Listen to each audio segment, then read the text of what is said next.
এই মাত্র আমি চান করে বেরোলাম আর কি।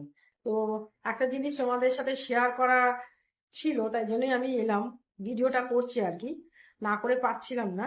দেখো আমি পুজোর আগে তোমার ওয়েবসাইটে গেছিলাম আর কি, তো সেখানে সেল দিচ্ছিল। তো আমি আর আমার বোন মিলে গেছিলাম দেখতে। তো গিয়ে আমি না এই ড্রেসটা কিনেছি।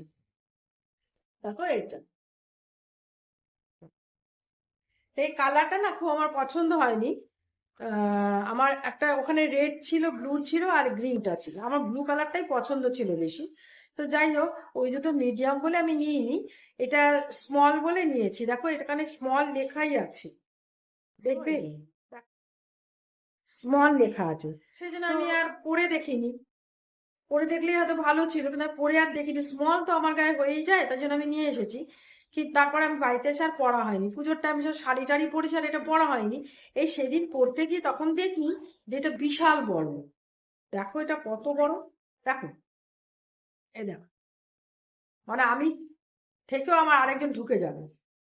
ঠিক আছে, কত বড়, দেখো, দেখো, পুরো এক্সেল একটা ড্রেস, ওটার মধ্যে স্মল লিখে ছেড়ে দিয়েছে। সেল বলে এরকম ভাবে বিক্রি করবে, সেটা তো ঠিক না, না?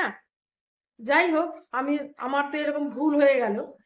তো তোমরা যখনই সেলের কোনো জিনিস কিনবে ভালো করে দেখে শুনে কিনো আর কি। তা এখন আমাকে এটা এখন টেলারের কাছে নিয়ে যেতে হবে, দুটো সেলাই করতে হবে। একটা স্মল সাইজ যেহেতু, সেজন্য আমাকে সেলাই করেই পড়তে হবে, কিছু করার নেই। তো এটা বলার জন্যই আমি এই ভিডিওটা করলাম।